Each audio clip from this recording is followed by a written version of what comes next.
چنانچہ شیخ سعید یہ اپنے دادا کی زندگی میں تو بڑے عیش میں پیسہ ہے، دولت ہے، دھن دولت ہے، سب کچھ ہے، اور جہاں جانا ہے وہاں لوگ لے کے جا رہے ہیں، بڑی عزت بڑی قدر ہے. لیکن جب دادا کا انتقال ہوا تو پریشان ہوئے، کہنے لگے بھی ساری رونقیں چلی گئیں، تو جو دولت دادا کے پاس تھی وہ میں نے لینی ہے، وہ مجھے چاہیے. تو ماں نے کہا کہ بیٹا فلاں جگہ پر شاہ عبد القدوس گنگوئی ہیں، ان کے پاس جاؤ، اور وہ تیرے دادا کے سب سے بڑے خلیفہ ہیں، لہذا ان کے پاس جاؤ اور ان سے جا کے سیکھو. جب یہ وہاں پہنچے ہیں تو انہوں نے استقبال کیا. دیکھو خلوص انسان کے دل کے اندر ہو نا کہ میں نے سیکھنا ہے اب چاہے کچھ ہو جائے. ہمارے اندر یہ چیز بہت کم ہے. ہم سب کچھ سچ سچ نہیں بتاتے، سب کچھ سچ سچ ثابت کرنے کی کوشش نہیں کرتے، بس ایک اپنی شان اور ایک اپنی طرز بنانے کی فکر کرتے ہیں، جس سے نقصان ہو جاتا ہے، جس سے ازلی نقصان ہوتا ہے، صرف وقتی نقصان نہیں ہوتا. کیا ہے، آئے شیخ نے 3 دن تک اکرام کارپیٹ بچھایا، سرخ کارپیٹ بچھایا اور لے کے آئے، اور 3 دن تک اکرام کیا. اور 3 دن اکرام کے بعد کہا کہ حضرت کس غرض سے آنا ہوا؟ کہ جو دولت آپ نے دادا سے لی تھی وہ دولت آپ سے لینے آیا ہوں. کہا کہ بیٹا یہ دولت تو تخت پہ بیٹھنے سے، بالا خانے پہ آرام کرنے سے نہیں ملتی ہے. کہ آپ جو کہیں گے میں وہ کرنے کو تیار ہوں، آپ بتائیں یہ دولت لینی ہے مجھے. کہ بیٹا پھر تمہیں حجرے میں رہنا پڑے گا سالکین کے ساتھ. کہ ٹھیک ہے، چلے گئے حجرے میں.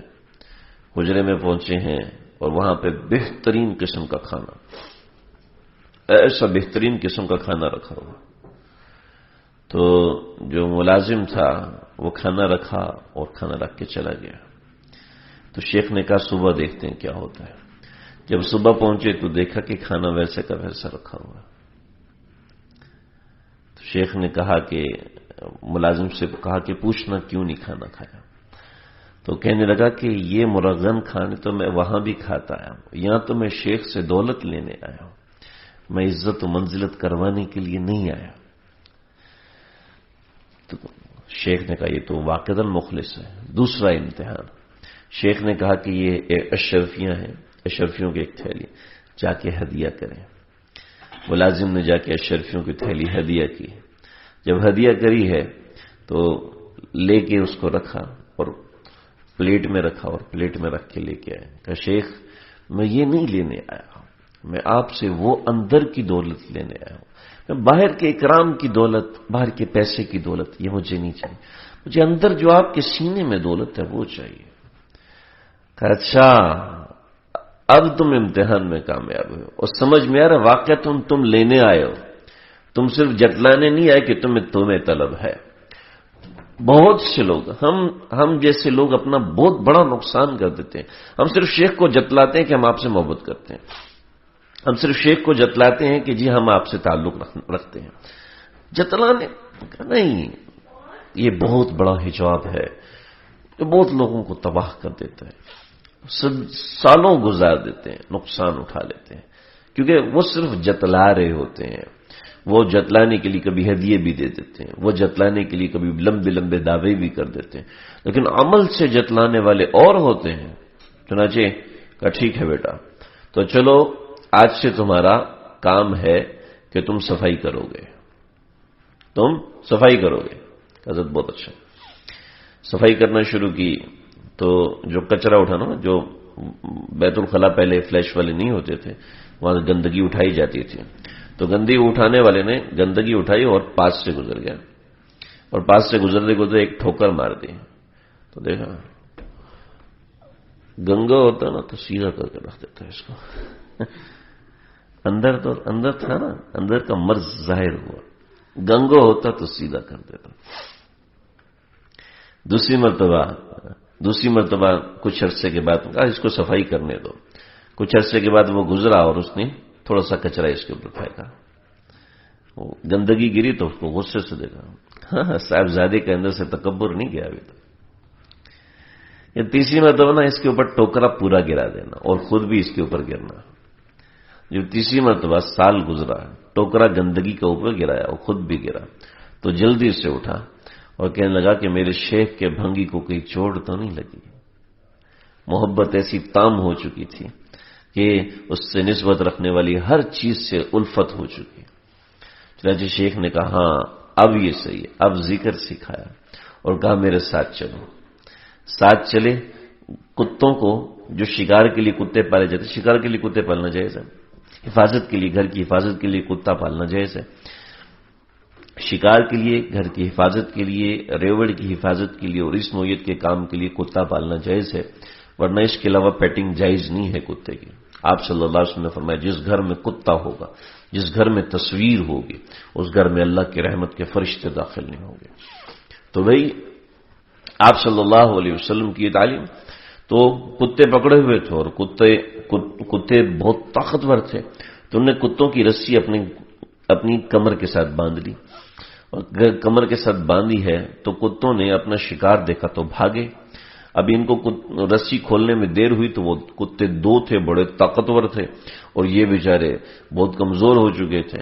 تو یہ پیچھے گھسیٹتے ہوئے جا رہے اور گھسیٹتے گھسیٹتے بے ہوش ہو گئے. جب بے ہوش ہوئے ہیں تو اس وقت اللہ نے ایک تجلی نازل فرمائی. پورا جسم کی کھال ادھڑی ہوئی اور یہ جب ہوش میں آئے تو ہنس رہے ہیں. اور شیخ کو خواب آیا کہ بھی ہم نے تو تم سے اتنے مجاہدے نہیں کروائے تھے، تم نے ہمارے بیٹے سے اتنا کروایا. جب وہ کامل ہو چکا ہے، اس کو تجلی حق نصیب ہو چکی ہے، لہذا جاؤ اس کو امامہ پہناؤ، اس کو خلافت سے سرفراز کرو. چنانچہ گئے، اس کو اٹھایا اور خلافت سے سرفراز کیا. یہ شیخ سعید دوبارہ انہوں نے، ایک ہوتا ہے نفس دم، ٹھیک ہے، انہوں نے وہ کیا اور سانس روک لیا اور ایسا سانس روکا کہ وہ تجلی مجھے دوبارہ ملے. بعض بزرگ ایسے ہوتے ہیں وہ اللہ سے ناز کرتے ہیں، جیسے حاجی عبدالوہاب صاحب. ایک دفعہ ہمارے کچھ ساتھی گئے تو انہوں نے کہا جی حاجی عبدالوہاب صاحب کہہ رہے ہیں میں اللہ سے ناراض ہوں، میں کھانا نہیں کھاؤں گا. مسلمانوں پہ اتنی گرمی کیوں نازل کی ہوئی ہے؟ تو یہ لوگ کر سکتے ہیں، یہ ہر کسی کا کام نہیں. کہ عام آدمی کرے گا تو اس کو تو شاید گستاخ کہہ دیا جائے، اس کے اوپر کفر کا فتویٰ بھی لگ جائے. لیکن ان کو علماء سمجھتے تھے کہ زندگی بھر جنہوں نے لوگ چل رہے تھے گاڑی پر، لوگ چلتے تھے گاڑی پر اور حضرت حاجی صاحب پیدل.